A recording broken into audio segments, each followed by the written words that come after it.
boa noite a todos. Bom, só um minutinho. Esse reconto é nossa primeira aventura híbrida, digamos assim, civil, dentro de um teatro particular, para falar dos 200 anos da independência. Então, vocês vão ver como é que a gente faz esse reconto.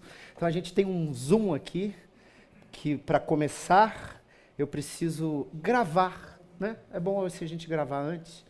Então, vamos lá, peraí.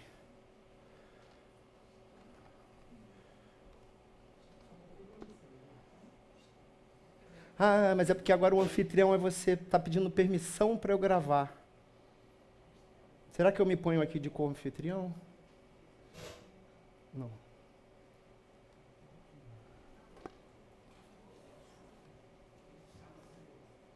Solicite permissão para gravar. Bom, você está gravando aí, né? O que eu faço?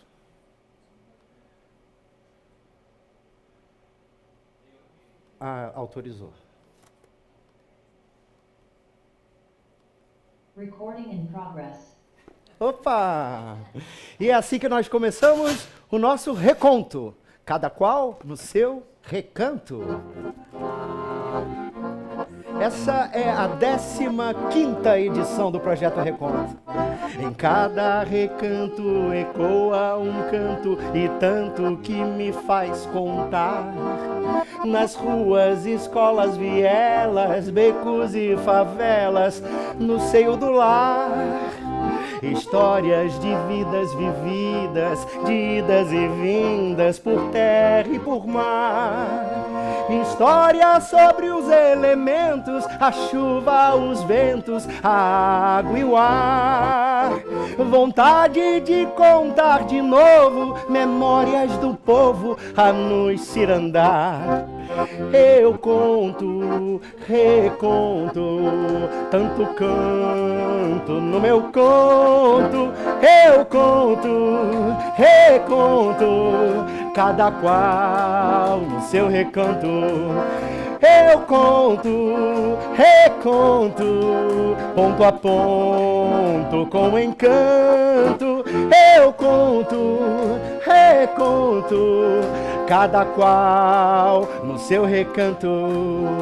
Era pandemia no ano de 2020. Nós, contadores de história, não tínhamos lugar para atuar.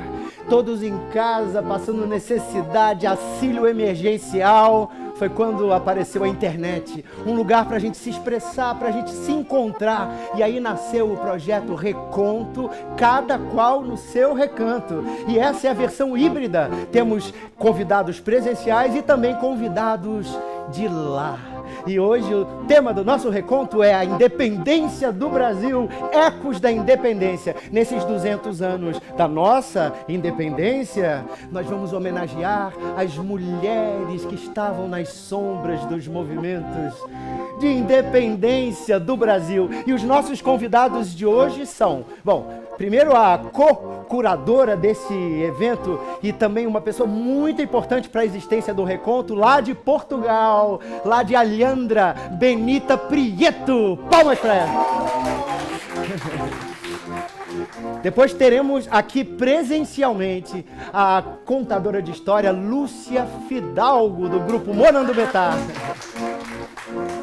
E também nesse reconto vamos fazer uma live imaginária com uma personagem da nossa história, a poeta e inconfidente Bárbara Eliodora, que vai falar com a gente diretamente de Minas Gerais. Palmas para ela!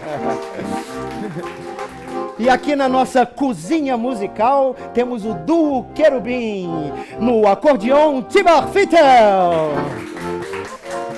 E no nosso apoio vocal, a maravilhosa cantora que eu vou chamar Camila Marlier.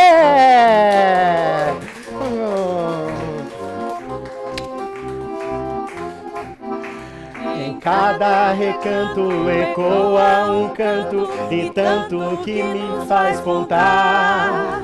Nas ruas, escolas, vielas, becos e favelas, no seio do lar. histórias de vidas vividas, de idas e vindas, por terra e por mar. História sobre os elementos, a chuva, os ventos, a água e o ar. Vontade de contar de novo memórias de um povo a nos ser andar. Eu conto, reconto, tanto quantos no seu canto. Eu conto, reconto, cada qual no seu recanto. Eu conto, tanto quanto no meu canto. Eu conto, cada qual no seu recanto. Cada qual no seu recanto. Cada qual no seu recanto.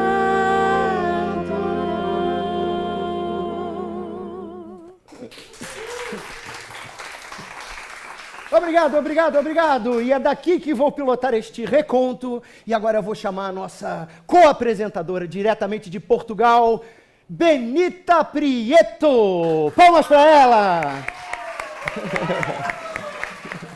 Olha só, que luxo! Diretamente de Portugal. Estou agora chegando a Ipanema, no Rio de Janeiro. Olha, minha cidade. Bom, o reconto, esse mês que foi escolhido para fazermos o reconto, é um mês muito, muito importante, né? É o mês da mulher. Esse dia 8 de março, que é um dia de luta, é um dia onde, durante o ano, na verdade, dia de luta, todos os dias são dias de luta para a mulher, mas escolheu-se esse dia por muitos motivos, né? Existem várias versões por que esse dia começou. O importante é a gente pensar que as nossas conquistas ainda estão distantes de acontecer, né? Parece que só daqui a 200 anos que as mulheres vão ter o mesmo salário que os homens.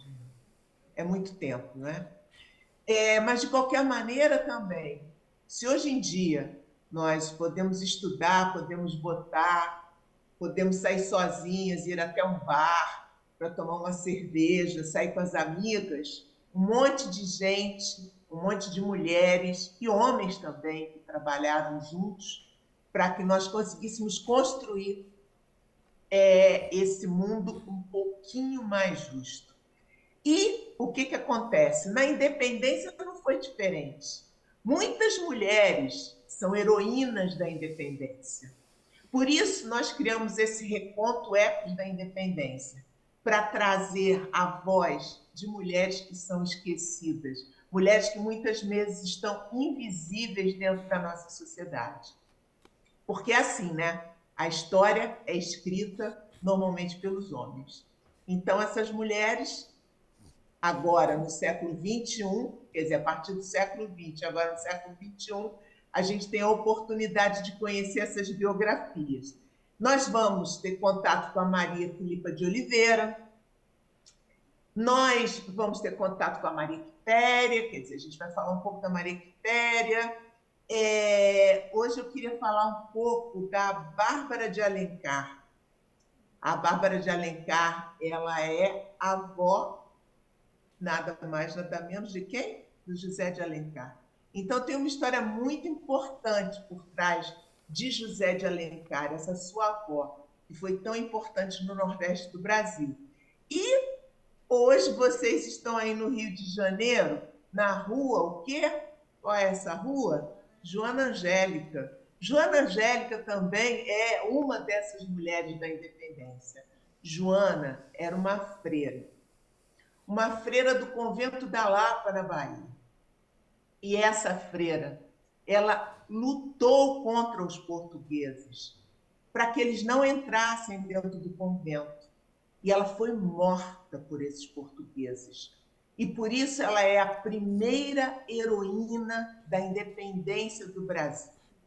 Ela morreu no dia 20 de fevereiro de 1822. Então, nada mais justo do que a gente lembrar dessa figura tão importante, que foi importante não só para a independência do Brasil, como também para a independência da Bahia, alguns anos depois. Bom, e Joana Angélica tem uma frase que dizem que é dela, não temos certeza, que quando ela estava ali na frente de batalha, digamos, impedindo que os soldados entrassem no convento, ela disse: para trás, bandidos, respeitai a casa de Deus. Antes de conseguir seus infames desígnios, tereis de passar por cima do meu cadáver. Infelizmente, isso aconteceu e ela morreu. Bom, essas são algumas dessas mulheres da independência. Hoje nós vamos ter contato também com uma aqui, que é incrível, mas isso vem daqui a pouco, né, Zé? Isso mesmo, Benita. Eu vou agora evocar os salões do Império de Portugal e Algarves, capital, Rio de Janeiro.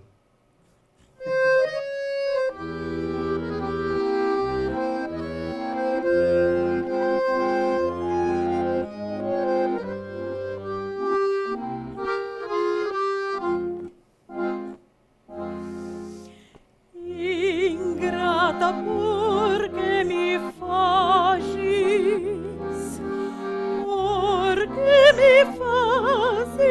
sofrer. Ingrata, porque me fazes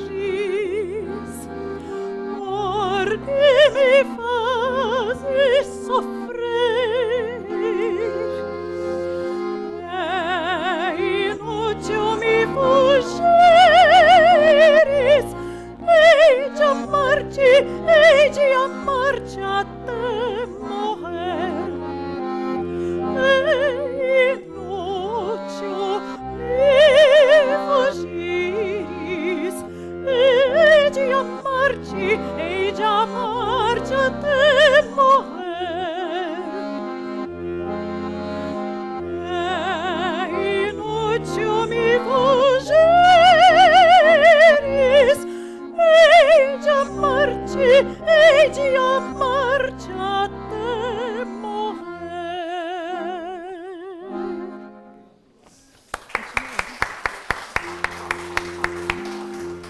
Bom, minha gente, agora vocês estão vendo este quadro de Pedro Américo, a independência do Brasil.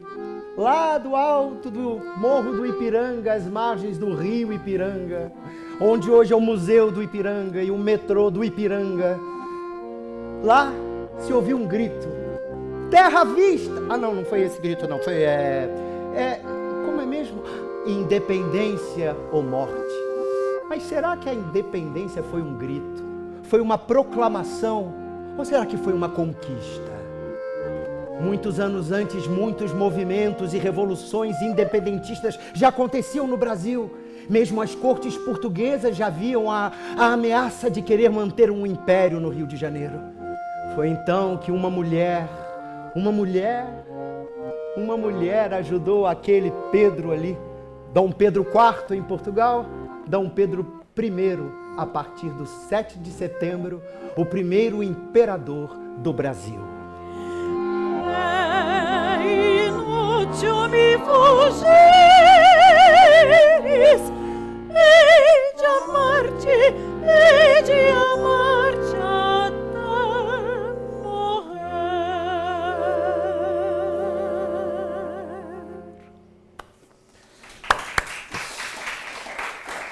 E essa mulher de quem eu falei, nós vamos agora trazer uma pessoa que é uma surpresinha para quem está aqui, mas é um depoimento sobre essa mulher, essa austríaca, que foi a sombra mais importante do nosso Dom Pedro no momento da independência. Então eu queria chamar aqui para vocês a nossa sócia do nosso reconto, da nossa Biblioteca Paraíso, a minha mestra, Eliana Yunis. Olá, turma da oralidade, dos contadores de histórias, do reconto, de todos aqueles que promovem e vêm promovendo ao longo da vida a força da palavra oral, comunicada, que leva seguramente a demanda da leitura. Sejam bem-vindos a esse encontro. Estou feliz de poder estar aqui falando com o José Mauro, com a Benita lá em Portugal, com a Lúcia Fidalgo, minha parceira de muitos anos no Morando Betá. Quando eu recebi esse convite para pensar nas mulheres que dizem respeito à história da nossa independência, eu disse a Benita, olha, me vem à cabeça um nome que está na sombra, né? A gente fala das nossas heroínas, guerreiras, lutadoras das guerras pró-independência, e se fala do Dom Pedro. Mas eu considero que há uma figura decisiva na independência do Brasil e ela é uma mulher, não é? Trata-se da princesa, conhecida como Maria Leopoldina, mas, na verdade, seu nome de batismo é Leopoldina, e ela é uma arquiduquesa que pertence à talvez mais nobre monarquia dentro da Europa continental, né? Ela é filha dos Habsburgo-Lorena, que são os gestores do século XIX do Império Sacro Império Romano-Germânico, né? Ela fica órfã muito cedo de mãe e ela foi preparada com todas as suas outras 3 irmãs para se casarem em famílias reais. Então, Leopoldina era a segunda dessas filhas, ela é extremamente culta, ela fala muitas línguas, exatamente porque não se sabia com que casa real ela ia ter que lidar, informada, preparada sobre a vida política na Europa, apreciava música, que foi assim o ponto de contato dela por algum tempo com Dom Pedro, que extraordinariamente gostava de música. Apreciadora de botânica, ela trouxe grandes pesquisadores austríacos para conhecer a flora tropical e também especialista em mineralogia. Gostava de pedras e sabia reconhecê-las, né? A gente sabe essas coisas dela porque ela manteve uma correspondência longa, sobretudo com a sua irmã Maria Luísa da Áustria, que foi depois casada com Napoleão I, né? Foi imperatriz francesa e finalmente acabou sendo grã-duquesa de Parma. Então você vê que as famílias reais circulavam, né? As jovens circulavam por essas famílias.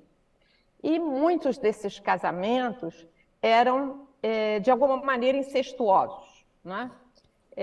Porque se casavam sobrinhos e tios e primos entre si, causando seguramente muitos problemas de saúde posteriormente aos herdeiros.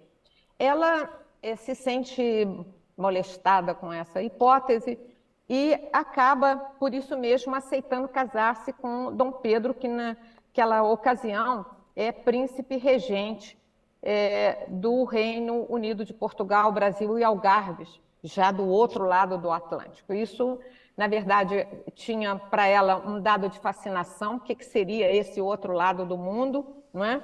Esse mundo tropical, e o fato de ser um príncipe jovem de um reino que, por um lado, é tradicional, o reino de Portugal e Algarves, mas que incluía agora essa imensa colônia latino-americana. O casamento vai ser feito por procuração. Ela tem 20 anos, Dom Pedro tem 23, e ela só vai chegar ao Brasil 6 meses depois, já no finalzinho de 1817. Né? O pai de Dom Pedro, Dom João VI, que seria, na verdade, futuramente o rei, né, com a morte de Dona Maria I, o pai dele, ele reconhece imediatamente a inteligência, o preparo dela, apesar do seu comportamento extremamente dócil. Ela foi educada para ser esposa de reis, né? Então submetida ao reino. Mas ela vai ter na sogra, Dona Carlota Joaquina, uma adversária. Dona Carlota achava cheia de delicadezas, maneirismos, gentilezas, algo extremamente clássico por um mundo que era extremamente rude nessa colônia, e também porque Dom Pedro não era o filho favorito a se tornar herdeiro de Dom João VI. Era, na verdade, Dom Miguel. Mas há uma chamada Revolução Liberal do Porto, né? As cortes portuguesas são extremamente absolutistas. Essa Revolução Liberal do Porto força praticamente Dom João a voltar a Portugal, né? E assumir de lá o reino que ele havia integrado, Brasil, Portugal, Brasil e Algarves. A volta dele, ele percebe que há alguns movimentos políticos, e a gente sabe na história, algumas revoluções, e ele diz a Dom Pedro que é possível que essa colônia queira independência, mas que ele então não deixe a coroa escapar. Ele percebe que isso poderia se tornar efetivamente uma república no modelo das colônias espanholas que se independizavam na América, e ele avisa ao filho isso. Dom Pedro vai se tornar, portanto, o príncipe regente aqui, e ela se torna sua princesa consorte, né? Que é de extrema fidelidade a ele, uma conselheira hábil, e ele tem coragem de deixá-la sempre como regente quando ele se afasta da corte, quando ele sai do Rio de Janeiro. Todas as ausências dele, ele a nomeia como regente. Mas na colônia, a insatisfação com essa condição e com a ida de Dom João para Portugal faz com que outras revoltas, digamos assim, comecem a eclodir. E Dom Pedro tem que admitir, tem que consentir a sua permanência em janeiro já de 22, dizendo, né, da sacada do Paço Imperial, que aceita o pedido de permanecer no Brasil como o seu príncipe regente, o chamado Dia do Fico Famoso, né? E numa viagem que começa em agosto para acalmar as revoltas, as coisas que começam a eclodir em São Paulo e Santos, ele viaja, Dom Pedro viaja, e Dona Leopoldina está grávida, ela fica no Rio. E é ela quem vai receber da corte portuguesa as cartas de ordenação para o retorno imediato de Dom Pedro a Lisboa, porque ele seria, na verdade, o herdeiro lá de Dom João VI, né? E a volta do Brasil à condição de colônia, ao rebaixamento dessa condição de colônia. Leopoldina é uma pessoa extremamente hábil. Ela vê como as guerras e as revoluções começam também a eclodir pela Europa fora, e ela teme pelo trono para os filhos dela, né? Ela vai ter 7 partos, na verdade, o último dele traumático, a gente vai ver, polêmico, não é?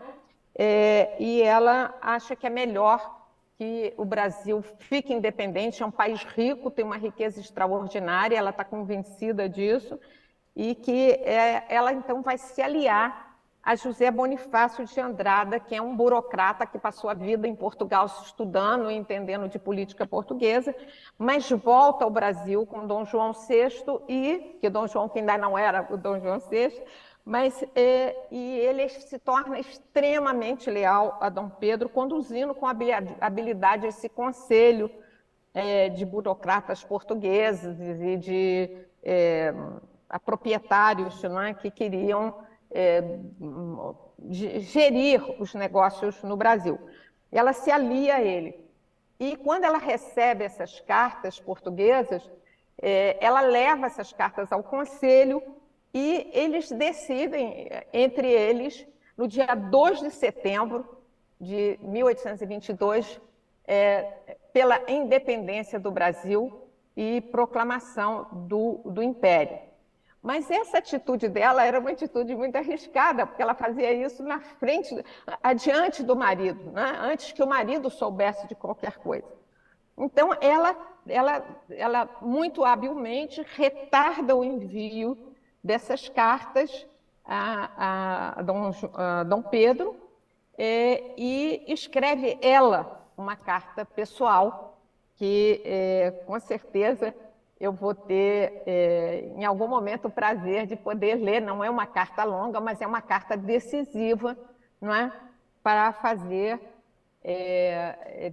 Dom Pedro tomar uma atitude quando ele se defronta com a exigência das cartas que em seguida são entregues a ele. Então, ela tem muita habilidade política, ela já tinha decidido essa independência, mas ela manda uma carta para ele dizendo que a atitude era dele, era ele que teria que tomar essa decisão. Mais tarde a gente pode pensar nessa carta, a leitura dessa carta.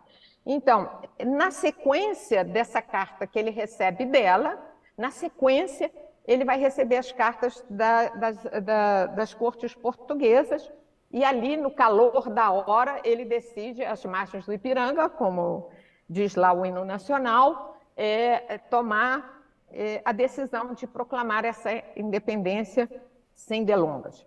Essa emancipação é declarada e ele é coroado no dia 12 de outubro de 1822, né, depois de oficialmente ter retornado e proclamado a República como se fosse naquele momento em 7 de setembro, né, e recebe essa coroa e o título que acabam sendo entregues a ele efetivamente, e essa admissão no ato dessa coroação de 1822, né? Dona Leopoldina ainda vai ter alguns partos mais, ela tinha tido, assim, de Domitila, da Marquesa de Santos, mandá-la de volta a São Paulo para poder resgatar algum apreço dos seus súditos que reconheciam na Leopoldina a verdadeira imperatriz do Brasil. Acho que por hoje é uma notícia suficiente sobre ela. Quem sabe a gente volta amanhã e conta um pouco mais e fala dessa carta.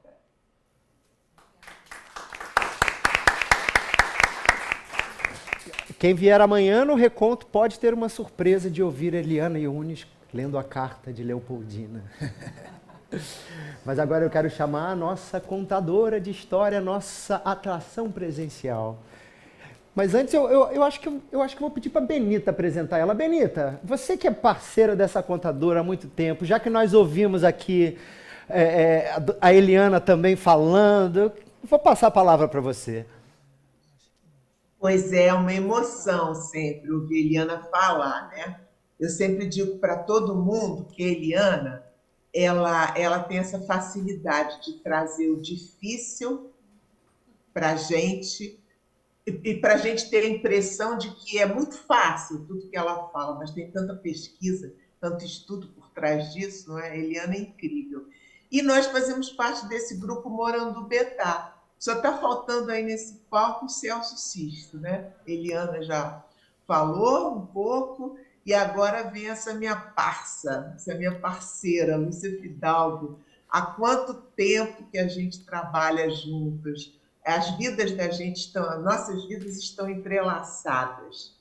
E isso é muito bom, porque a Lúcia, além de ser uma estudiosa, é uma professora tão talentosa, uma escritora tão talentosa, e uma maravilhosa contadora de histórias. Então, eu estou louca para ouvir a Lúcia, que tem um tempão que eu não escuto Lúcia Fidalgo contando uma história. O que será que ela vai trazer, hein, Zé? Ah, surpresa! Vamos chamar ela aqui para o palco? Vamos? Lúcia! Vamos lá, Lúcia. Vamos lá, Lúcia Fidalgo! Vem, Lúcia! Tá cheio de fã da Lúcia aí. A gente tem muita dificuldade. Meu amor. Abraçá-la também, né? Ó. Ó, um abraço, Benita. É porque a gente fala Lúcia Fidalgo, mas pra gente ela é e sempre será Lucinha, que a gente ama muito. Lúcia, lembra quando a gente fazia o reconto online, eu falava, a tela é toda sua, mas agora o palco é todo seu. Que bom. Houve um tempo em que a lua era só cheia, redonda, visível e igual. E nesse tempo houve uma noite em que a lua se viu refletida nas águas paradas do poço. Se achou tão bonita que quis se ver mais de perto.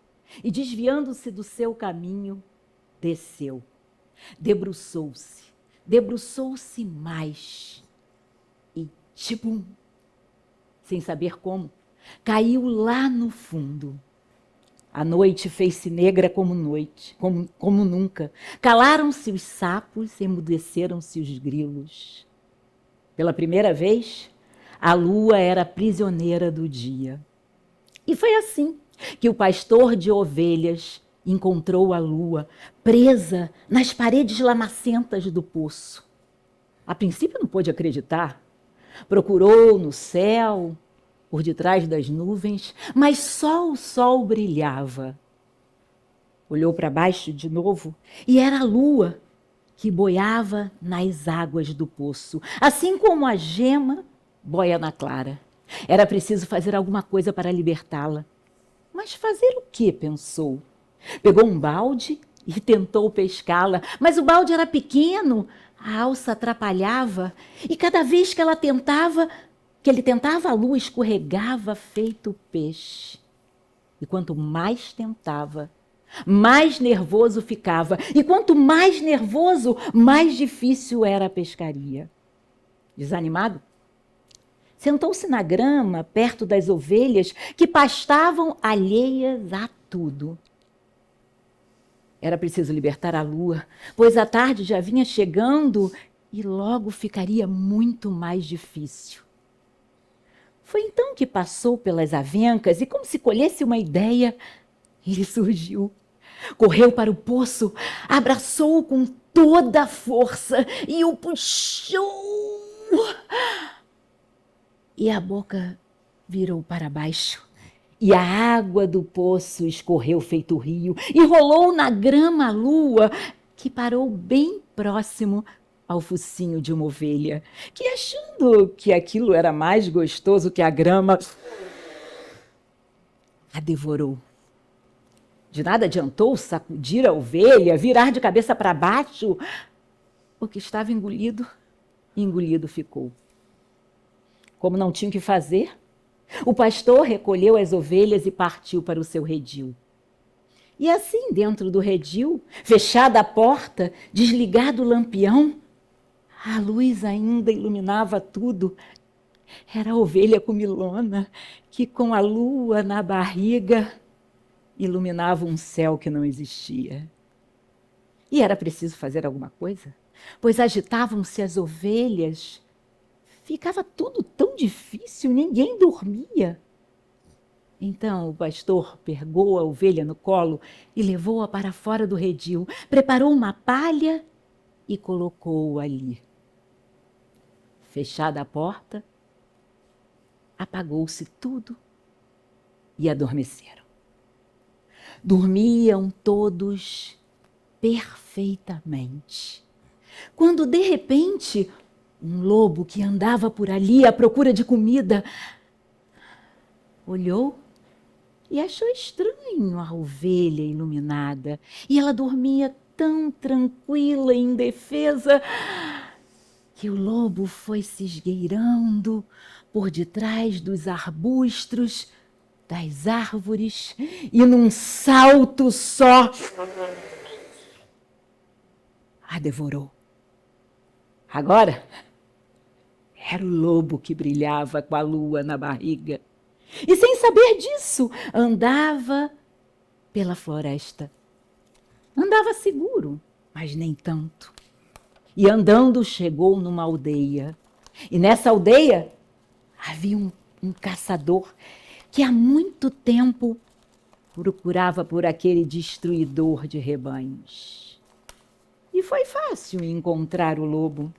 Muito mais do que os uivos, era a luz que chamava a atenção dele. O lobo, se esgueirando, se escondendo, iluminado, foi fácil para o caçador dar um tiro só e acertá-lo. E assim, ele caiu morto. Aquela pele luminosa parecia para o caçador um prêmio grande. Mas bastou ele abrir a barriga do lobo e a pele apagou-se. E a lua mais uma vez rolou pela grama. Foi fácil para o caçador achar que aquilo era um queijo. Pegou o queijo e pensou que as suas 4 filhas iam adorar aquele presente. E guardou no bornal. Ao clarear o dia, colocou o queijo sobre a mesa. Ferveu o leite, partiu o pão e chamou as meninas, que com suas camisolinhas brancas sentaram ao redor da mesa. E ele partiu a lua em 4 pedaços, de acordo com a fome e o tamanho de cada uma delas. Coube à mais velha o pedaço maior. A segunda ganhou um outro, a terceira também. E a pequenininha ganhou só um filete. Comeram tudo, sem deixar nenhum pedaço no prato. E depois, com as luas, seus pedaços de lua na barriga, foram pular corda do lado de fora da casa. Brincaram no primeiro, brincaram no segundo dia. Mas elas não sabiam que a escuridão, cansada de tudo aquilo, queria a lua de volta. E no terceiro dia, enquanto as 4 brincavam, veio voando do céu uma águia enorme que, com suas garras, pegou a mais velha e levou embora. Depois, foi uma cegonha que, batendo suas asas, pegou a segunda.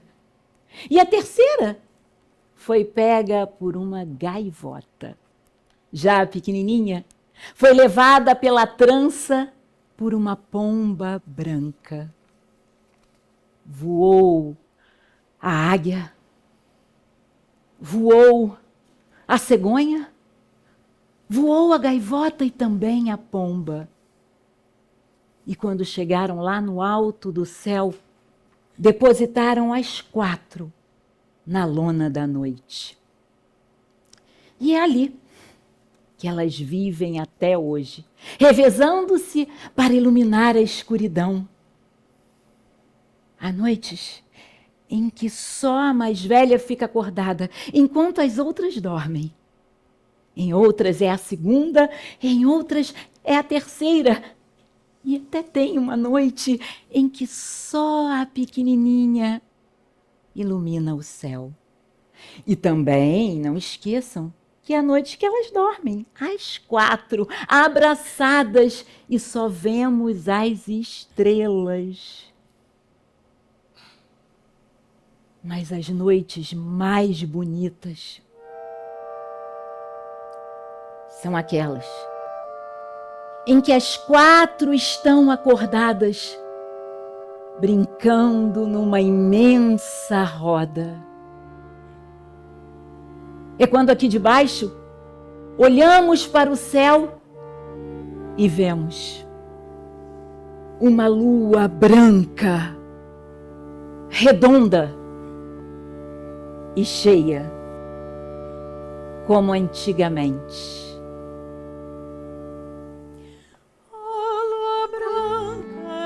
fulgores e de encantos. Se é verdade que ao amor tu dás abrigo, vem tirar dos olhos meus o pranto. Ai, vem matar esta paixão que anda comigo.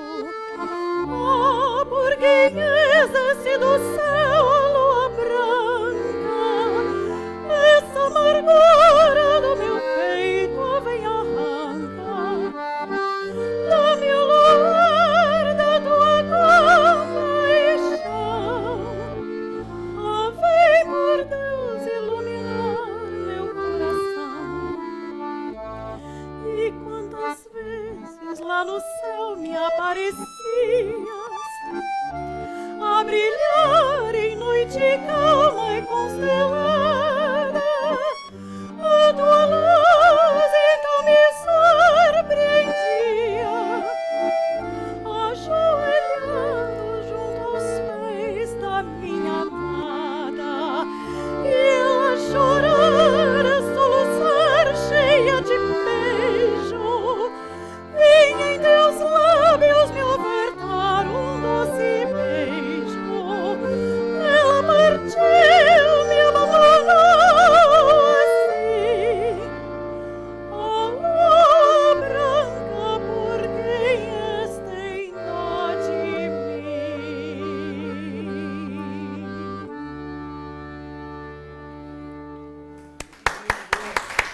Bravo! Bravo! Minha gente, fiquei toda arrependida aqui, ó. E agora a gente teve um grande momento aqui que foi a confluência de várias mulheres poderosas, né? Primeiro Lúcia Fidalgo contando, palmas para ela. Depois esse conto que ela contou, que é de Marina Colasanti, que é outra grande mulher, também nossa amiga, também sócia do Reconto. O nosso Reconto número 10, nós fechamos essa parte virtual no 10º encontro, né, um pouco inspirados no nosso Boccaccio, né? Então, lá naquela pandemia lá, da Idade Média, eles foram contar histórias numa vila bucólica, numa cidadezinha próxima. Nós fomos para a internet. E fizemos 10, como os contadores de Boccaccio, fizemos 10 noites de histórias, e a última foi a homenagem a Marina Colasanti. Então, quem também for visitar o canal da Biblioteca Paraíso, onde vocês estão assistindo provavelmente agora este reconto, você vai lá e procura o reconto número 10. Uma homenagem a Marina, onde 10 narradores do mundo todo fazem uma homenagem a ela, e ela nos dá o prazer de contar uma história, de ler um texto inédito e de conversar, nós com a Eliana Yunes. Então, palmas para Marina Colasanti. E também tivemos essa voz belíssima de Camila Marlier, palmas para ela, outra mulher. E essa canção, ela é de a primeira mulher compositora no Brasil, uma mulher que também tem uma grande importância pela independência das mulheres, que é Chiquinha Gonzaga. Palmas para Chiquinha Gonzaga. Inclusive tem uma coincidência aqui gostosa, porque a Lucinha tem uma série de livros incríveis sobre personagens brasileiras para crianças. Então a gente tem a Tarsila, a menina pintora, a gente tem a Clementina de Jesus, Cantar Era Seu Sonho, a gente tem Cora Coralina, Cora Coração Coralina, e temos Chiquinha Gonzaga, A Melodia das Palavras. Então, uma grande confluência de mulheres muito poderosas. Palmas para ela. Para elas. E eu vou pedir licença também para abrir um outro parêntese para homenagear uma outra mulher, uma outra Maria, e uma outra Leopoldina, que se tivesse viva faria este ano 100 anos. O nome dela, Ana Leopoldina dos Santos. Ela foi uma importante artesã ceramista pernambucana. Ela nasceu em Ouricuri, no interior do Pernambuco, e desde criança ela gostava de brincar com barro. Criança ela fazia brinquedos de barro para vender na feira, junto com sua mãe. Depois viúva, com duas filhas, ela ela faz muito sucesso fazendo panelas de barro, pratos de barro, mas quando ela se casa com o segundo marido, José Vicente, que era deficiente visual, ela sonha com uma vida melhor. Então os dois se mudam para Petrolina, na Bahia. E lá na beira do São Francisco,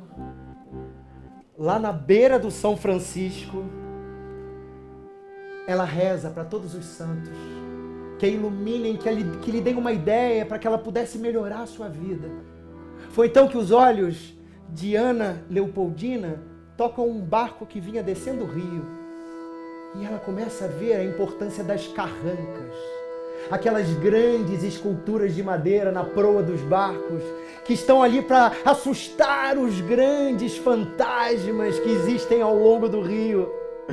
E ela pensou, e se eu tivesse uma carranca na minha casa? E ela voltou para casa e com seu barro, pela primeira vez, fez uma carranca e nunca mais parou de fazer carrancas. Ana Leopoldina, a dama do barro, passa a ser conhecida então como Ana das Carrancas. Tropeiro só fala em burro, carreiro só fala em boi, moça só fala em ciência, quem foi, fala como foi. Se foi Ana das Carrancas, barranqueirinhos a pé, Ariramba trouxe barro, mas sou tronco e paro em pé.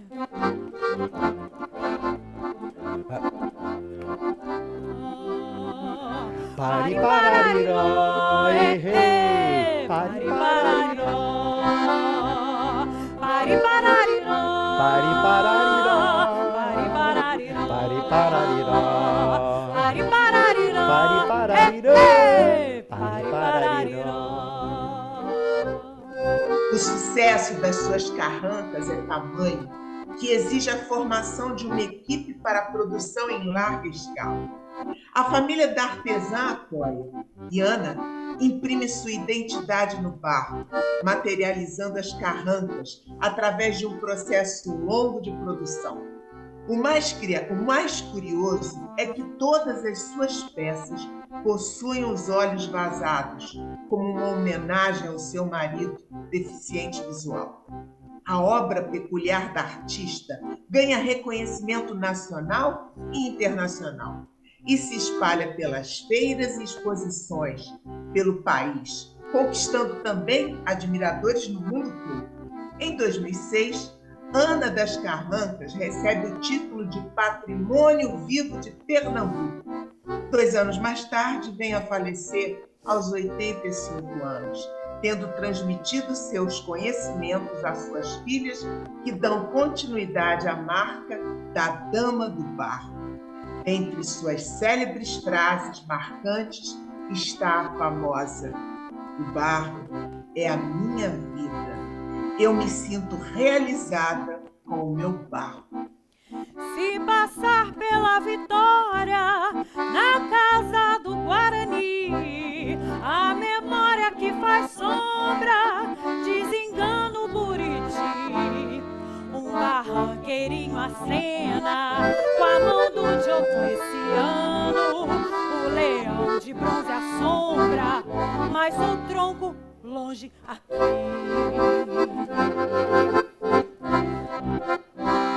Pari parariró, Pari parariró, pari parariró, pari parariró, pari parariró, hey, hey, pari parariró, pari parariró, pari parariró, hey, hey, pari parariró, pari parariró, pari parariró, hey, hey, pari parariró.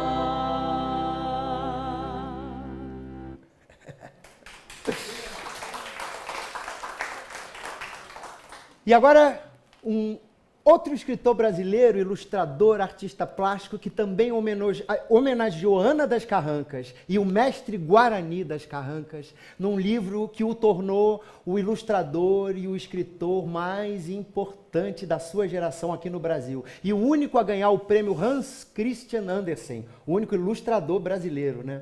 Só mais uma autora tinha ganhado, não é isso? Ou mais duas? Bom, o nome dele é Roger Mello.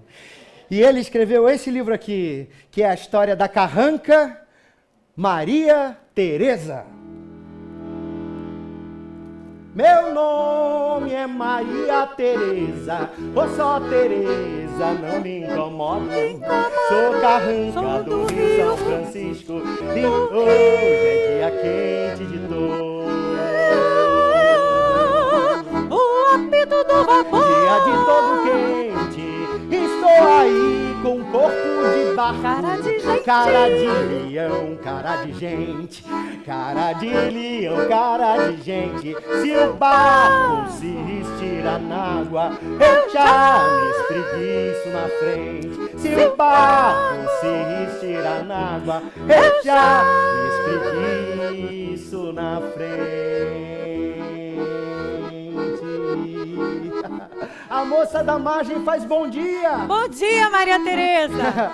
E não é que eu aceno pra moça, eu não sou enfeite de mesa.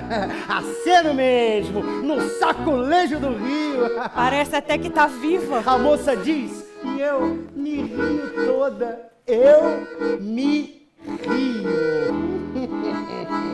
Conheço Minas? Conheço. Conheço Bahia? Conheço os dois. Conheço tudo. Que o São Francisco é o mundo. E pra lá do São Francisco é depois. Dia de todo quente, estou aí com corpo de barco. Cara de leão, cara de gente. Cara de leão, cara de gente. Se o barco se estirar na água, eu já me espreguiço na frente. Se o barco se estirar na água, eu já me espreguiço na frente. História de amor. Conheço!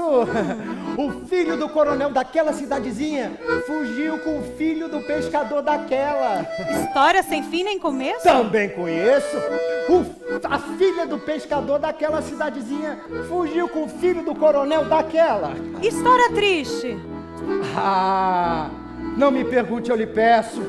O coronel e o pescador foram atrás. Mas mudar de assunto, acredite, é o melhor que se faz.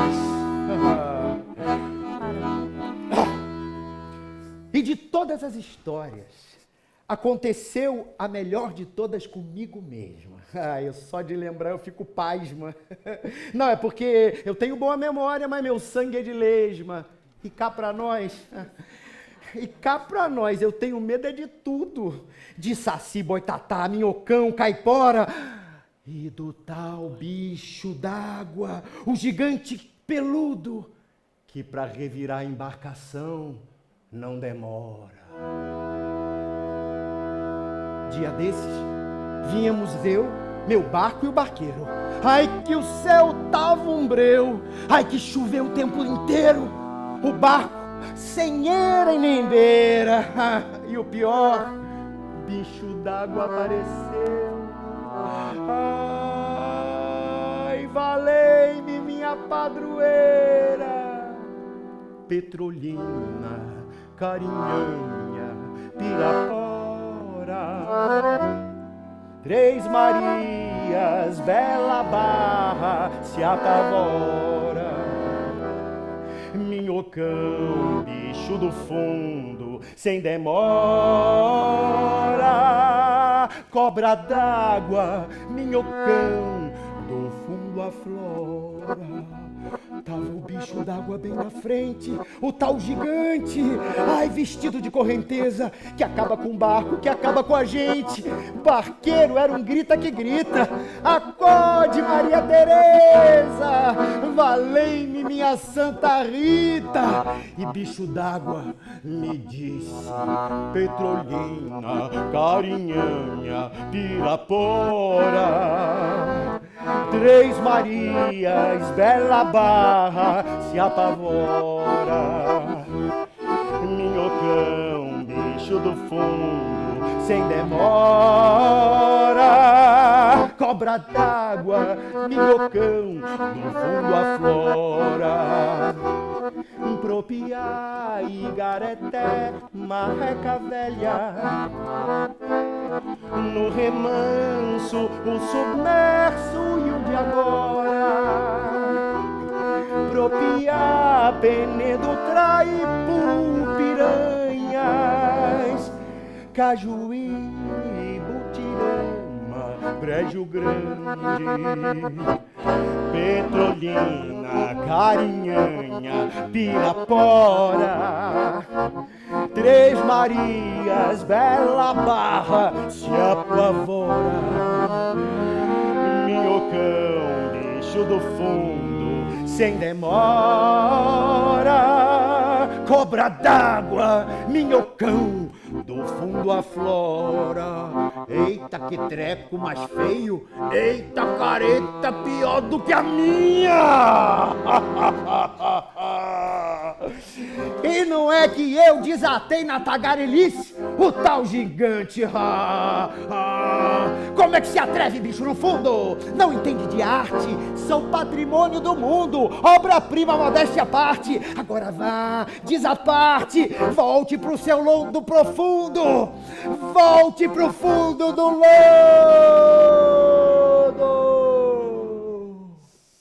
Ai. Acho que até bufei.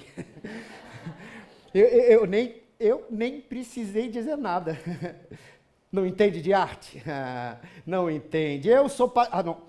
Sem fazer... Eu sei fazer carinha irritada, eu sei mesmo. Isso eu sei.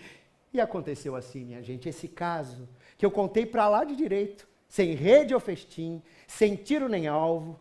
Isso sim foi um feito. Hoje aqui, bem a salvo. Boa noite, Maria Tereza. Olha lá, a mulher outra vez da margem. Duvidando de mim, com certeza, que ninguém nos ouça. E eu aceno em resposta para a moça, e a moça ainda diz: Parece até que tem vida. Faço ideia se falasse.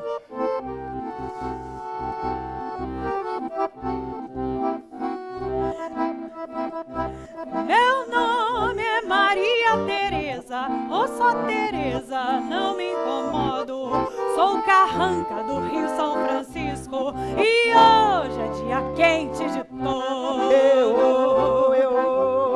Olha o apito do vapor. Dia de todo quente, estou aqui com corpo de barco. Cara de leão, cara de gente. Cara de leão, cara de gente. Se o barco se estira na água, eu já me espreguiço na frente. Se o barco se estira na água, eu já me espreguiço na frente.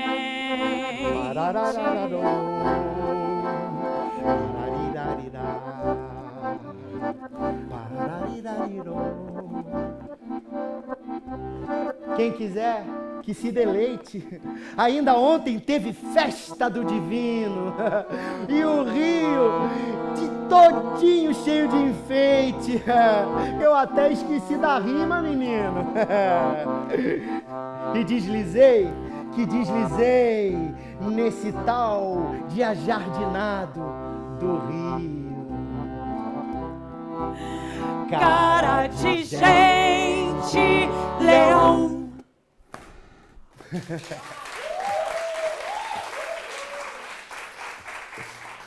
Uma homenagem a Ana das Carrancas e a Roger Melo, com todo o nosso amor. Que inclusive é o compositor das canções. É importante dizer que essas canções que nós fizemos agora são letra e música de Roger Melo, com arranjo de Tibor Fittel. Isso aí. Palmas para eles. Esses homens maravilhosos que Homenagem a essas mulheres, né, Maria Tereza? Vamos lá. Bom, gente, agora é um grande momento do nosso reconto. É o momento mais esperado desse reconto. Ai, gente, a Benita Prieto nos deu essa ideia quando nós fizemos o projeto desse Reconto Independência. Nós não sabíamos como que a gente ia fazer. Se era mesa branca, se era incorporação.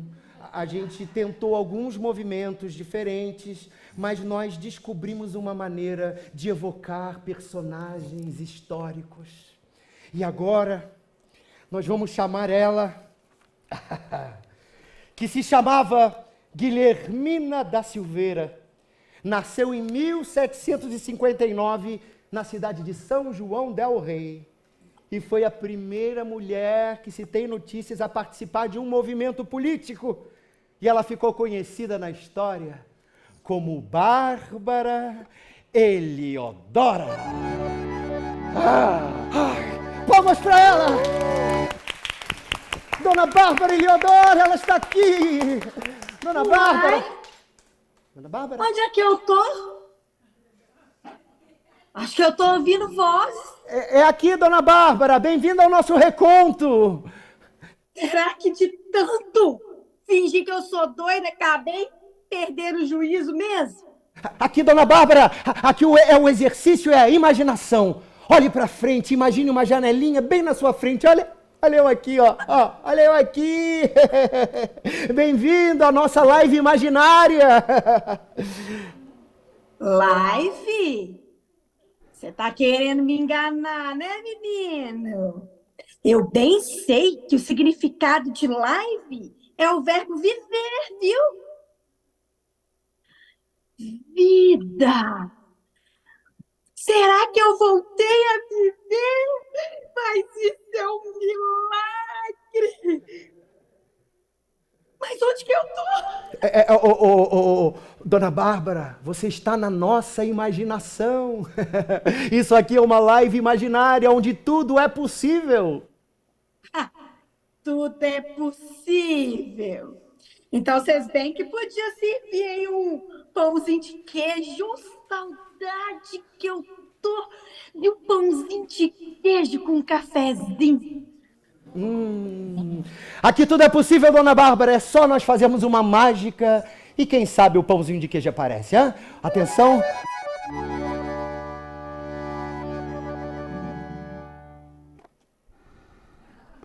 Tá servido? Tô. Mas que delícia, Dona Bárbara. Olha, Dona Bárbara, caso você não saiba, nós estamos agora no ano de 2023 e essa live é uma homenagem. Essa live, a mamãe me ensinou a não comer de boca cheia. Ela tá aí, gente, não vai dar certo. Dona Bárbara, é bom mesmo esse pãozinho de queijo, hein, minha filha? Depois você me dá a receita, por favor. Mas olha, eu quero dizer a você que essa live, Dona Bárbara, esse nosso encontro é para falar dos 200 anos da independência do Brasil. Independência? Meu Deus, nossa senhora! Ó, pena que eu não fiquei viva para assistir. Eu morri em 1819. Se eu tivesse ficado mais um cadinho. Mas me conta, menino, me conta como é que foi. Teve festa? Ai, deve ter sido um sonho. E foi o sonho de um Brasil independente que me uniu a ele. O meu grande amor, Alvarenga Peixoto. Bom, gente, quem não sabe, Alvarenga Peixoto foi advogado, estudou em Coimbra, quando voltou ao Brasil, casou com Bárbara Heliodora e se tornou um dos poetas inconfidentes de Minas Gerais. Não é, Dona Bárbara? É. Só que esse sonho me custou muito caro, viu? Mas hoje a senhora é exaltada como heroína da Inconfidência Mineira? Heroína, eu? Eu fiquei esquecida há mais de um século e agora vocês me vêm com essa. Heróis foram os meninos que morreram. Joaquim Tiradentes que ficou em pedaço, ainda teve a cabeça exibida como troféu. Aí, ó, bem no Rio de Janeiro. Dos meus sofrimentos, das minhas perdas, ninguém soube. Oh, dona Bárbara, então conta pra gente, conta todo esse seu envolvimento com a Inconfidência. Não é verdade que a reunião dos Inconfidentes mineiros aconteceu na sua casa? Inconfidentes? Não, quem visitava a nossa casa eram uns amigos que o meu marido fez lá em Portugal, quando ele foi estudar em Lisboa. Lisboa não, gente, ele foi estudar em Coimbra. Olha só, eles eram, gente, tão jovens, tão inteligentes e eram poetas. E foi o amor pela poesia que nos unia naquelas reuniões. Vou contar para você. Eu também cometia os meus sonetos. Eu vou ler alguns versos de Bárbara Leonora. Meninos, eu vou ditar as regras do bem viver. Não basta somente ler, é preciso ponderar que a lição não faz saber. Quem faz saber é o pensar. Palmas para Bárbara Leonora. Obrigada. Lindo poema. Mas onde há poesia, há amor e há liberdade. A verdade é que ninguém mais aguentava ser propriedade de Portugal. Muitas colônias já estavam se tornando independentes. E olha, um sentimento assim de país pulsava pelas ruas, pulsava pelas cavernas. Só que foi aí que começaram as perseguições. Meu marido foi o primeiro a ser preso por conspiração. Os guardas do Império invadiram a nossa casa, queimaram os nossos livros e o pior de tudo, os nossos cadernos de poesia. Toda a nossa obra poética destruída para sempre. Tentaram nos apagar da memória, nos apagar da história. O Alvarenga, ele foi tirado de mim e mandado para a Ilha das Cobras, lá na África. E olha, antes de ir, eu fiquei aqui. E ele ainda foi dada a ele uma opção. Sabe qual foi a opção? Que ele denunciasse todos os seus comparsas. Sabe essa coisa tipo delação premiada, menino? Conhece? Já ouviu falar? O Alvarenga, ele até pensou nisso. Mas quando ele veio pedir a minha opinião, eu fui veemente. Antes, a miséria, a fome, a morte do que a traição. Nós sabíamos as consequências dessa escolha, mas mesmo assim, nós fomos firmes. E como se não bastasse eles tirarem o Alvarenga de mim, o Império ainda tentou expropriar todos os bens que a nossa família demorou assim um tempão para construir. Foi muito tempo, só que eu não ia permitir, mas não ia mesmo. E foi assim. E por isso que eu passei os meus últimos dias vagando pelas ruas, fingindo de louca. Eu, louca, louca, cuidado com ela. Essa, gente, foi a minha última alcunha. Graças a Deus que hoje, não é, dona Bárbara? A senhora é conhecida não só como heroína da Inconfidência Mineira, mas também como pioneira. a primeira mulher a escrever poemas no Brasil? Isso foi coisa da Cecília. Conhece? Cecília Meirelles. Foi no livro dela, Romanceiro da Inconfidência, que ela me fez personagem da história do Brasil. E Antonieta também, danada, que quis me transformar assim e ressuscitar a minha história. E elas estão todas aqui comigo hoje, aqui na imaginação. E mais também, todas elas.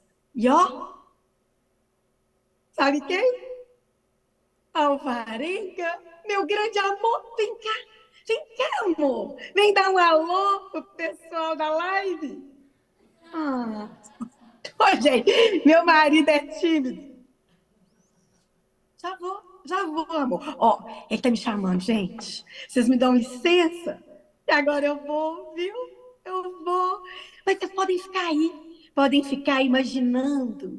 Afinal, tem coisa mais gostosa do que imaginar? Então, tô indo. Tchau, Dona Bárbara! Mas, muito educada que é a Dona Bárbara Eliodora, ela não nos contou da sua maior perda.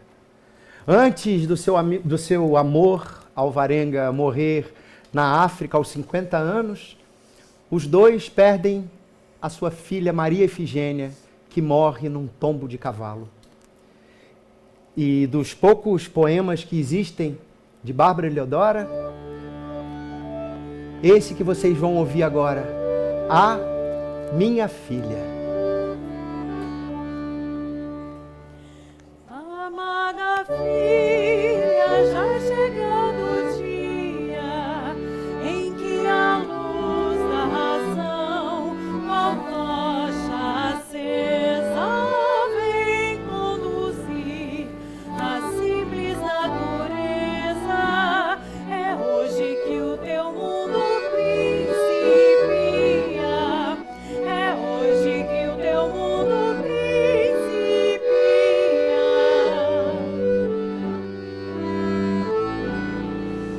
A mão que te gerou, teus passos guia, despreza ofertas de vã, beleza e sacrifica, honra as riquezas, santas leis do Filho de Maria, santas leis do Filho de Maria.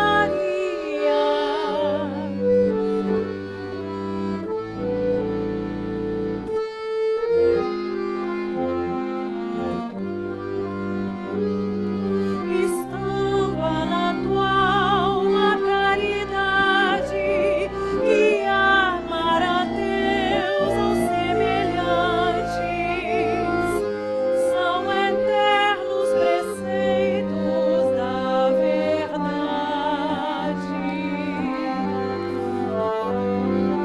Tudo mais ideias delirantes, procura ser feliz na eternidade.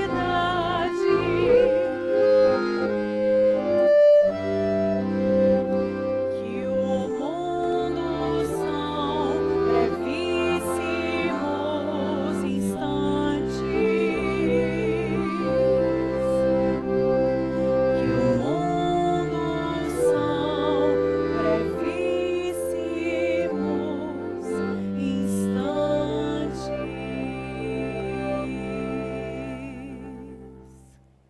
Bárbara Eliodora. Música de Tibor Fitel. Canção de Tibor Fitter. E agora, gente, pra gente ouvir mais história, eu quero que a Lúcia ocupe esse palco de novo para nos contar um conto popular brasileiro. Palmas pra Lúcia. Era uma vez uma princesa arretada. E um dia estava penteando seus longos cabelos. Quando, de repente, encontrou um piolho e ela nunca tinha visto um piolho e ela achou tão bonitinho aquele piolho. Aí estava na cabeça dela e que ela resolveu guardar dentro de uma caixa. E todos os dias a princesa alimentava o piolho dela. E aquele piolho tão pequeno foi crescendo, crescendo, crescendo e virou um piolhaço. Só que o rei não gostou nada daquilo, né? Imagina, uma princesa que guarda um piolho de estimação. E o rei, então, já estava bem cansado daquela filha. E achando que ela tinha passado dos limites, disse, agora é hora dela casar. E o rei mandou matar o piolho. Arrancou o couro dele e forrou todo o trono dele com aquele couro de piolho. E decidiu o seguinte, que o pretendente da princesa que conseguisse adivinhar de que couro era forrado o trono, ganharia a mão dela para sempre. A princesa, quando soube daquilo, ficou nervosa, gente. Ficou muito nervosa.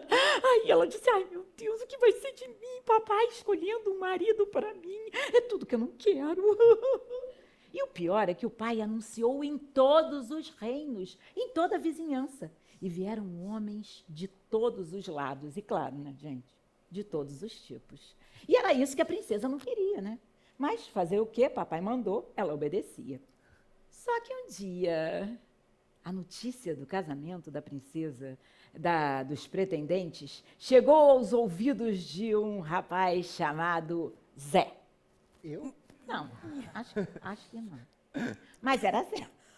E o Zé, ele era assim despojado, sabe, diferente. Todo mundo olhava para ele e achava ele diferentaço. E ele, então, se preparou para casar com a princesa. Afinal, né, era tudo que ele queria, né, virar príncipe, imagina. Então ele se propôs a ir. E era uma caminhada longa, gente, muito difícil. Subia a montanha, descia a montanha, passava por rio, passava por pedra, passava por aqui, passava por ali, mas o Zé queria muito esse casamento. E assim ele foi. Só que no meio do caminho, depois de andar muito, muito cansado, ele resolveu descansar na beirada de um rio e ficou ali ouvindo a música que tocava nas pedrinhas, assim, ouvindo os passarinhos que cantavam, quando de repente ele viu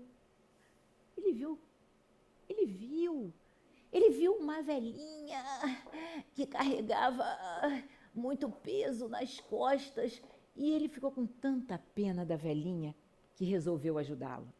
E o Zé, então, ajudou a velhinha a carregar aqueles gravetos pesados e a velhinha, agradecida, entregou para ele 3 fios. E disse que os 3 fios eram mágicos. E toda vez que ele estivesse numa situação difícil, era só queimar o fio que aparecia a solução do problema.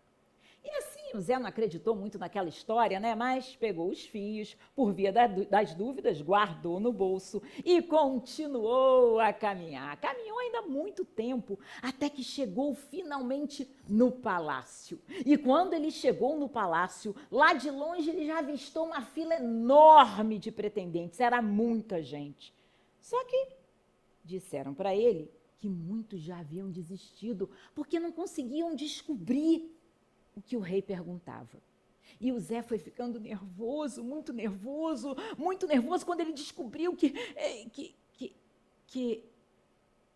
quem não soubesse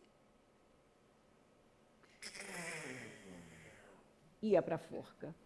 E aí aquilo foi ficando muito difícil para ele. E ele se lembrou dos 3 fios da velhinha e pegou o primeiro fio e acendeu. E apareceu na frente dele, gente, um piolho enorme.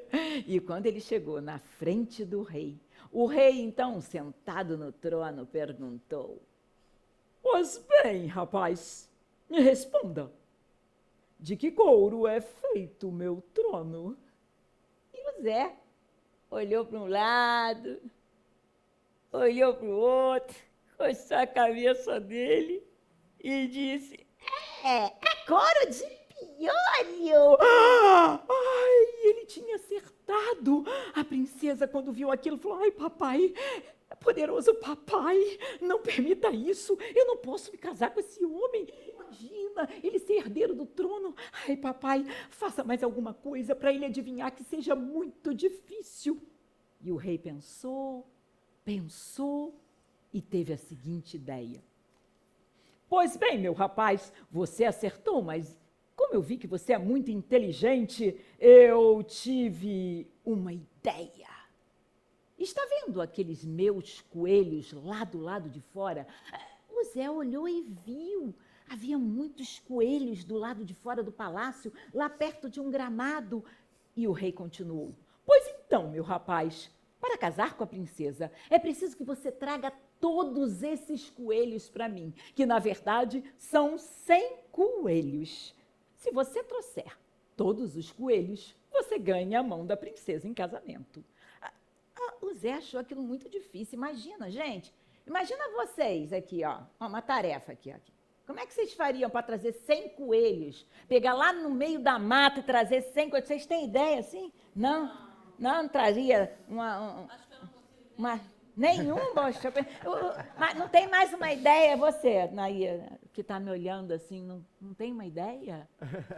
Não, ninguém tinha. Pois era uma tarefa muito difícil. E por isso o Zé tirou o quê do bolso? O segundo fio. E queimando o segundo fio, apareceu na frente dele uma flauta. Ele colocou a flauta na boca e tocou.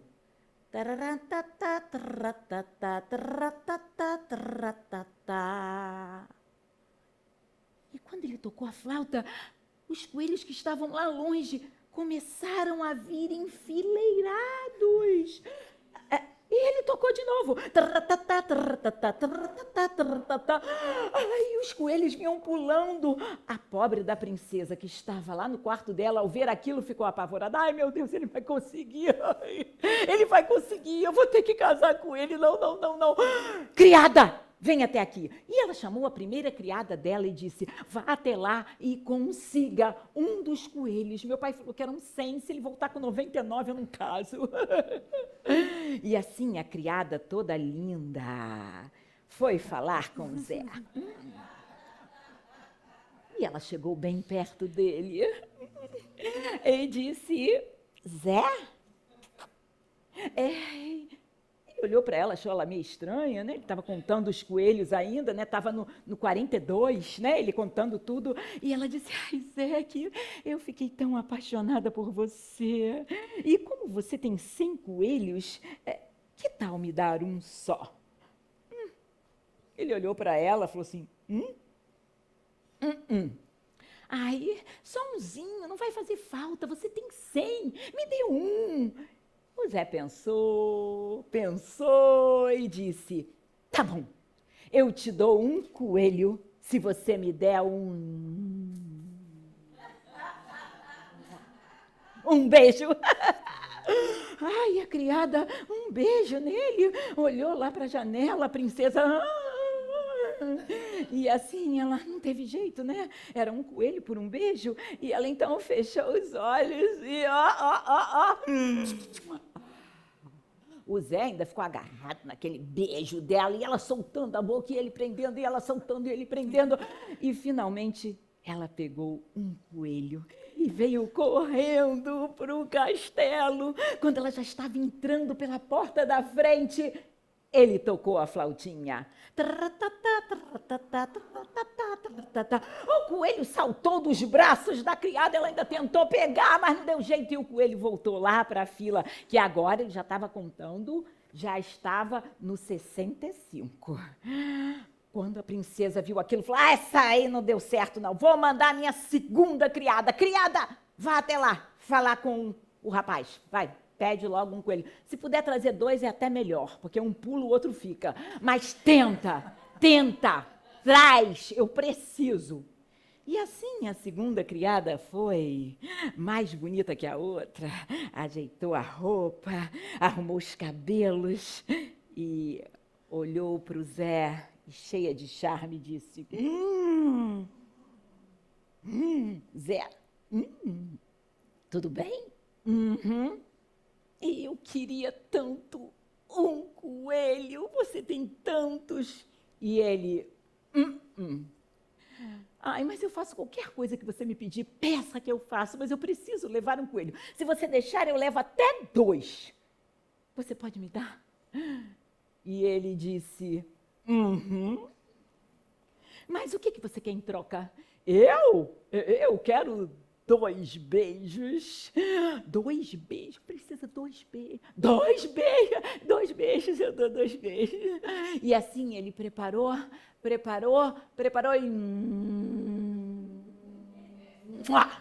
e mais outra. Ai, ela quase teve um troço com aquele beijo dele, gente. Mas aí ele pegou e deu para ela. Agora quantos? 2 coelhos, 2 beijos, 2 coelhos. E ela pegou aqueles 2 coelhos e começou a correr com eles. Eu então estava feliz, já estava quase chegando, já tinha subido a primeira escada, quando ele pegou a flautinha, e os 2 coelhos saltaram. Ela ainda tentou pegar pelo rabo, pegar pelas orelhas, mas não deu jeito. Os coelhos voltaram, e a princesa lá de cima, e ela disse: agora vou eu. E a princesa se arrumou toda. Peraí, deixa eu arrumar aqui, ó, que é roupa de princesa, né? Tem que mudar um pouco assim, né? A princesa toda poderosa se encaminhou até o seu pretendente. E quando ela chegou, ela disse: oi.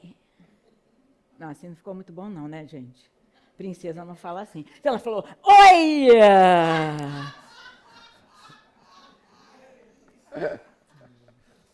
Oi, Zé, tudo bem? Você quer casar comigo? Casar comigo. E já que você quer casar comigo, antes eu quero pedir o meu presente de noivado. Eu quero pedir para você, Zé, eu quero pedir para você 3 coelhos. 3? 3, porque eu sou a princesa, logo, logo a gente se casa. Me dá 3 coelhos, olha quantos você tem. Ele já estava contando agora, já estava no 79, gente. 3 coelhos, princesa? 3 coelhos, só 3, só 3, só 3. 3 coelhos, fica caro, hein, negócio, hein? A primeira pediu um beijo, depois 2. Agora o que eu vou pedir, gente? E aí ela fala: pede logo, mas eu preciso dos coelhos, vai me dar logo. Então eu só te dou se você me der a sua blusa. A minha blusa? Eu vou ficar sem blusa? Sem blusa. Ai, meu Deus do céu, ficar sem blusa aqui na frente. Ou sem blusa, ou não tem coelho. E agora, meu Deus, e não teve jeito. A princesa foi para trás de uma árvore, se arrumou toda. Ela pegou aqueles cabelos dela compridos, cheio de piolho, né? E botou assim. E tirou a blusa. Tirou a blusa com os cabelos e tapando assim, entregou para ele a blusa. E pegou os 3 coelhos, colocou um aqui, outro aqui e outro aqui. E saiu correndo com os coelhos de volta para o castelo, feliz da vida. Ela apertava tanto os coelhos, que os coelhos estavam assim, ó, gente, ó.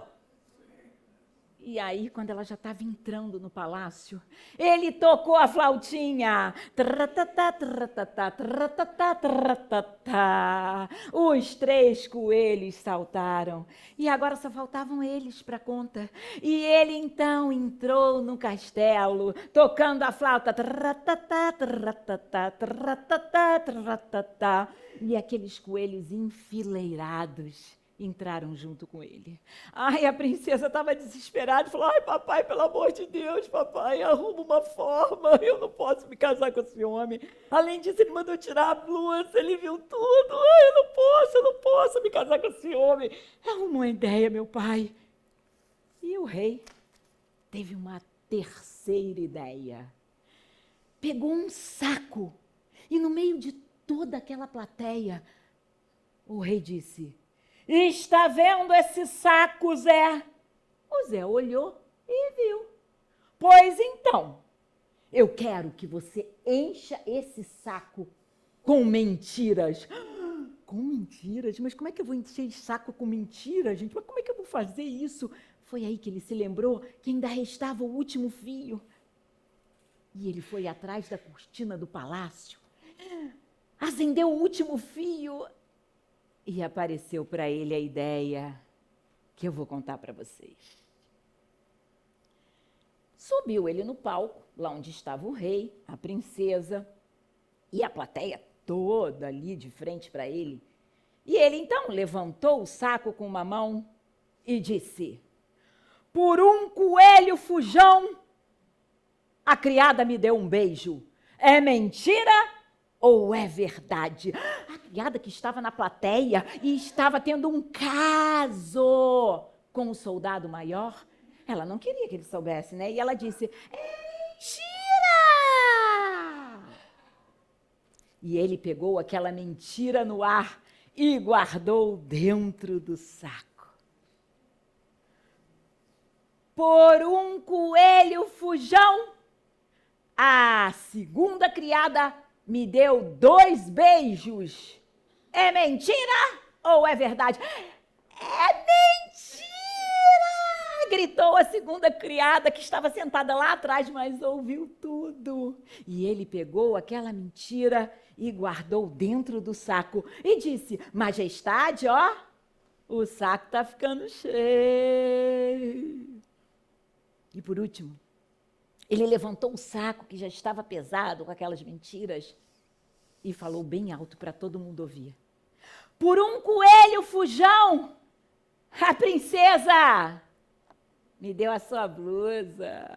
É mentira ou é verdade? A princesa ficou revoltada, levantou, colocou a mão nas cadeiras e disse: esta é a maior mentira do mundo. E ele pegou a maior mentira do mundo, colocou dentro do saco e entregou para o rei um saco cheio de mentiras. E o rei, gente, não teve outro jeito senão fazer o casamento dos dois. E dizem que no dia do casamento ela estava furiosa, mas depois da noite de núpcias, ela acabou gostando. E os dois, ó, tiveram uma porção de filhos. E eu até tinha ido na festa, sabe, de casamento. Eu trouxe uns doces para vocês, mas na ladeira do encontrão eu levei um escorregão e, ó, os doces caíram no chão. É mentira! Lúcia Fidalgo contando. Gente, Lúcia Fidalgo, essa versão aí é uma sociedade sua com a Benita, né? Não? É, roubei dela. Mas antes eu avisei que ia roubar e ela permitiu. O roubo permitido, né, Zé Mauro? Nos bastidores foi combinado. Então, é por isso que esse projeto se chama Reconto, porque aqui a gente tem direito de recontar tudo que a gente quiser, né, Tibo? Bom, e agora, antes da gente encerrar, eu queria também chamar mais uma historinha aqui pelo nosso telão, porque afinal de contas, eu vou desvendar o truque. Não foi mesa branca, não foi espírita, não foi baixação de santo. Nós convidamos lá de Lagoa Santa, em Minas Gerais, a contadora de história e atriz Alessandra Vizentim, que foi ela que esteve aqui hoje, e eu preciso que vocês conheçam ela também como contadora de história. Cadê você, Alessandra? Ô, meu amor! Boa noite, pessoal! Boa noite! Ó, eu conheci a Alessandra lá na Feira Literária de Tiradentes, na verdade, há 2 anos atrás. Aí ano passado eu encontrei ela de novo lá e sempre vendo ela contando o melhor da literatura. Ela é uma parceira da editora Aletria, da nossa querida amiga Rosana Montalverne, lá de Belo Horizonte, e está sempre contando. Gente, eu vi ela pegar uma história dificílima do Volney Canônica, maravilhosa, e de um dia para o outro ela contou aquela história, destroçou, arrasou naquela história. Falei, eu vou chamar essa mulher para esse reconto. E aí, Ale, queria muito te convidar então para contar uma história do seu repertório, para o povo aqui também te conhecer como contadora de história. Tá bom, eu vou contar então uma história que está aqui nesse livro, que é o livro Baús de Trocas. É um livro da editora Letria, escrito pela Marilene Lemos. São vários contos de fadas, novos contos de fadas para ler e contar. E eu escolhi o circo de Joana d'Arc. Então, bora lá? Posso começar?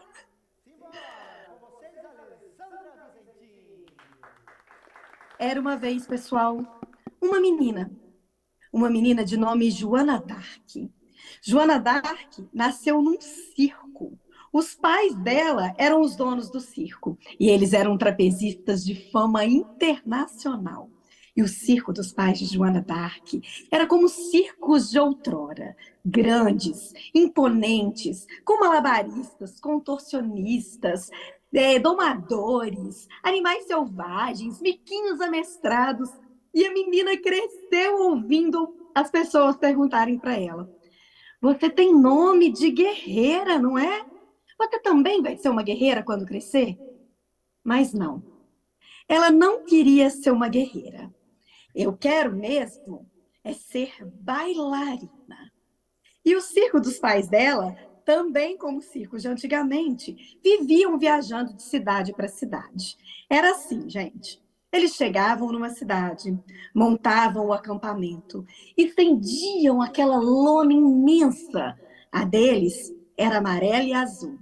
Montavam as arquibancadas, o picadeiro, por fim colocavam lá no alto os trapézios. E quando tudo ficava pronto, o palhaço Picolé, que era o melhor amigo de Joana d'Arc, saía pelas ruas em altas pernas de pau anunciando o espetáculo. E a criançada toda ficava na maior euforia.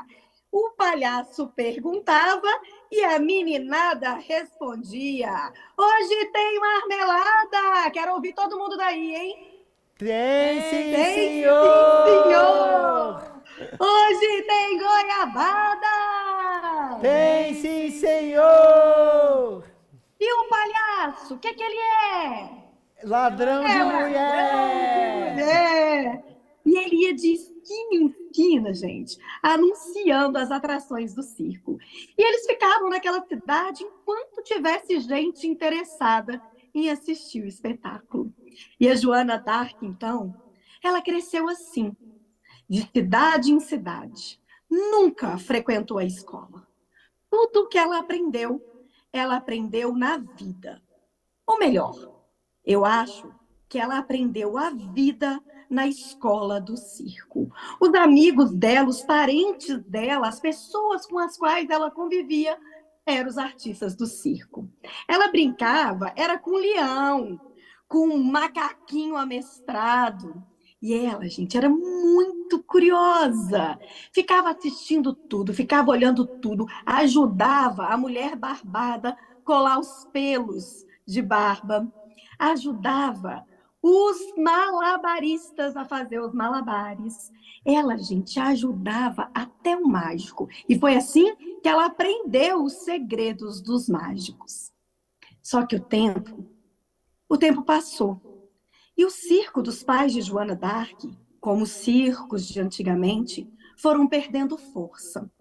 As pessoas agora preferiam ficar em casa assistindo novelas. E os artistas, muitos deles, foram embora. Foram atrás de alguma coisa que melhor garantisse o pão de cada dia. Até o palhaço Picolé, até ele foi participar de um programa de televisão. Até que um dia, gente, aconteceu uma tragédia. Os pais de Joana d'Arc despencaram do trapézio. Com a queda, eles não morreram, mas não puderam mais trabalhar. E assim, sem trabalhar, eles pareciam aves sem asas. Foram definhando, definhando, definhando, definharam até morrer. E Joana d'Arc era agora a herdeira do circo. Ela, que tinha se tornado a bailarina número 1, herdou agora um circo vazio. E ficou vivendo ali sozinha. Quer dizer, sozinha não. Ela ficou com o resto de cenário, com alguns cãezinhos que ninguém quis levar. E o tempo passou mais uma vez. E aquela imensa lona começou a atrair crianças menores abandonados, pessoas em situações de rua. E Joana d'Arc acolhia cada uma dessas pessoas. Algumas passavam apenas uma noite, outras semanas, meses. Alguns foram ficando para sempre. Acabaram se tornando uma família. Uma família estranha, é verdade. Brigavam por espaço, brigavam por comida, brigavam por tudo, brigavam por nada. E Joana d'Arc olhava para cada uma daquelas pessoas. São pessoas como eu, sem rumo, sem perspectiva. Até que um dia, alguém, por medo, diversão, raiva ou qualquer outra razão, resolveu tacar fogo no circo de Joana d'Arc. Sorrateiramente, espalharam gasolina e acenderam um fósforo. O circo ficou em chamas. Tudo que tinha dentro dele foi queimado. O estrago só não foi maior porque caiu uma chuva bem forte e impediu que aquele toldo amarelo e azul fosse queimado. Ele ficou apenas chamuscado. E Joana d'Arc, gente, ficou ali até o final. E quando ela conseguiu apagar a última chama, com os pés em carne viva, ela caiu desmaiada. E eu nem sei dizer para vocês por quanto tempo ela ficou dormindo.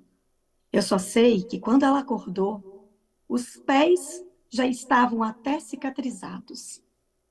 E enquanto ela dormia, ela viu os personagens que alguma vez ela já tinha visto na vida. Ela viu a Bela Adormecida. E a Bela Adormecida dizia para ela: não faça como eu, não durma 100 anos. Ela viu também a própria Joana d'Arc. E Joana d'Arc dizia para ela: eu não admito que uma pessoa que tenha o meu nome não seja uma guerreira. Vista essa armadura, tome essa espada e só abandone o campo de batalha quando a vitória estiver certa. E quando Joana d'Arc abriu os olhos, ela viu os personagens que ali ficaram com ela, cuidando dela. Só que agora, personagens da vida real, personagens de carne e osso, personagens que, assim como ela, precisavam comer, dormir, viver e sonhar. E foi então que ela percebeu que estava nas mãos dela. E então, aquela menina pequenininha ali, ela transformou numa bailarina. Aquele moço ali, daquela voz tão bonita, virou locutor. Ela transformou aquele lugar numa escola de circo.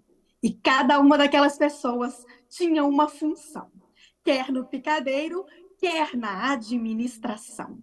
E a escola de Joana d'Arc ensinou muitas e muitas gerações de artistas. E no final, Joana d'Arc percebeu que aquela tinha sido a sua guerra. Sim, ela era uma guerreira. E cada uma daquelas pessoas que ela transformou em artista eram seus soldados.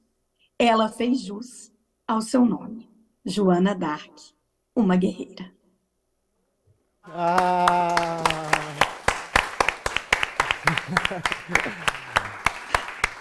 Obrigada, pessoal. Alessandra, muito obrigado pela sua presença, viu? Foi um grande momento. Que história muito linda. Você pode mostrar de novo esse livro e reforçar a autora? Sim, a autora é a Marilene Lemos, é uma autora mineira. O livro se chama Baús de Trocas, Novos Contos de Fadas para Ler e Contar, e é de uma editora também mineira, a editora Letria, viu? Lindíssimo. Então, palmas para Minas Gerais. E agora eu queria chamar a Benita para a gente se despedir. Ô, Benita, aparece aí, Benita. Olá! Olha só, eu aqui de novo. Isso, pode botar todo mundo aí, ó. Aê! Cadê, Benita? Coisa boa, hein? Pois é, Zé. Eu estava aqui vendo na internet e achei mais uma dessas mulheres esquecidas. Alta de Souza. Olha que nome maravilhoso que ela tem. Ela era do Rio Grande do Norte. do século XIX, uma poetisa que foi criada pela avó e estudou no Colégio de Freiras, onde aprendeu latim, francês, uma mulher super culta e que teve que usar pseudônimos masculinos para poder ser publicada nos jornais. A gente conhece tantas histórias assim, né?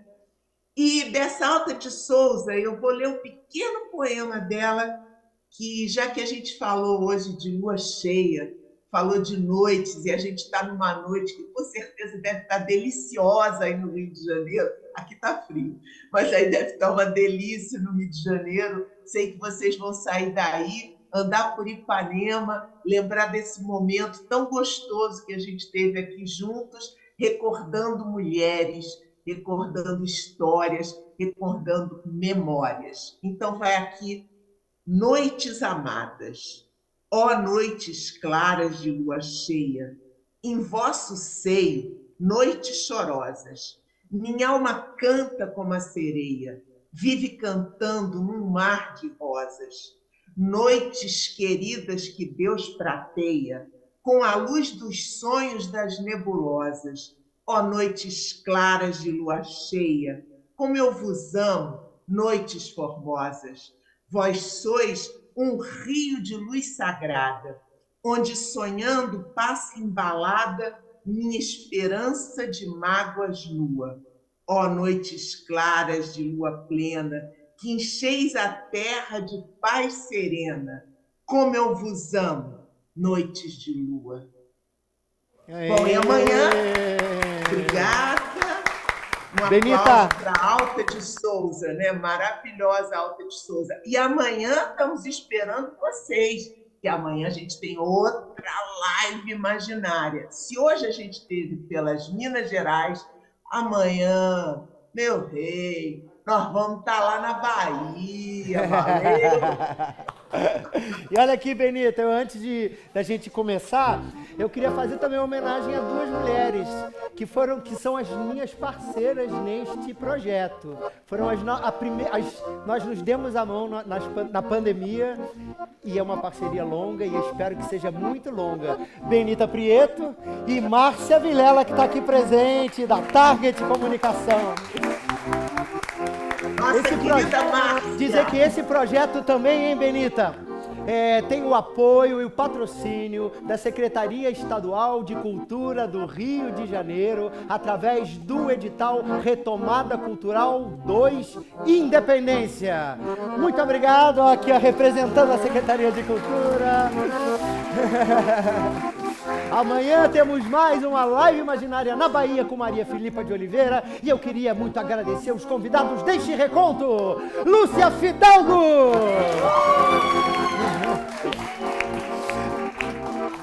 E lá de Minas Gerais, Alessandra Vizentim! Benita Prieto de Portugal! E aqui Camila Marlier! E nosso sanfoneiro e compositor e arranjador, Tibor Fittel. Em cada recanto ecoa um canto e tanto que me faz contar. Nas ruas, escolas, vielas, becos e favelas, no seio do lar. Histórias de vidas vividas, de idas e vindas, por terra e por mar. Histórias sobre os elementos, a chuva, os ventos, a água e o ar. Vontade de contar de novo memórias de um povo a nos cirandar. E eu quero também agradecer aos nossos técnicos de filmagem de som, Arthur Lírio e Stephanie Lírio. E o nosso querido Cleiton! Obrigado, Cleiton! E também ao Teatro Cândido Mendes, que nos cedeu esta pauta. Quero dedicar também à mamãe que está aqui presente. Um beijo. Outra mulher poderosa. E é isso, gente. Até amanhã, no próximo Reconto. Eu conto, reconto. Cadê esses contos no meu canto? Eu conto, reconto. Cada qual no seu recanto. Eu conto, reconto. Tanto conto no meu canto. Eu conto, reconto. Cada qual no seu recanto. E mais um agradecimento também, nosso produtor executivo Fabrício Pulido. Amanhã às 8 horas, de novo, aqui no palco do Teatro Cândido Mendes, Recanto Ecos da Independência. No seu recanto, cada qual, no seu recanto, cada qual, no seu recanto.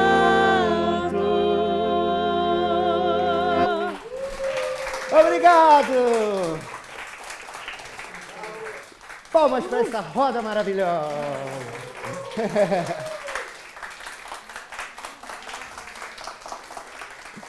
Muito obrigado, gente! Até amanhã!